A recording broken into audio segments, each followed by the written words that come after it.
English গ্রামারের parts of স্পিচের অন্তর্গত verb খুব গুরুত্বপূর্ণ।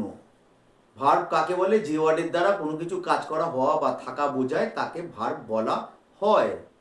আর ভার্ব কিন্তু ভার্বের অনেক প্রকারভেদ আছে। তার মধ্যে একটা প্রকারভেদ হলো রেগুলার ভার্ব আর ইররেগুলার ভার্ব। রেগুলার ভার্ব কোনগুলো? যে ভার্বের পাস্ট টেন্স বা পাস্ট পার্টিসিপল ইডি যোগ করলে হয়ে যায়, যেমন প্লে, প্লেড, প্লেড।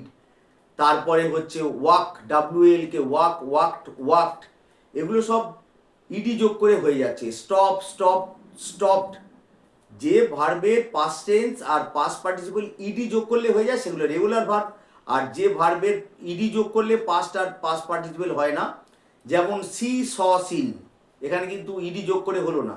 সি, স, সিন, নো, নিউ, নোন, এগুলো সব ইররেগুলার ভার্ব।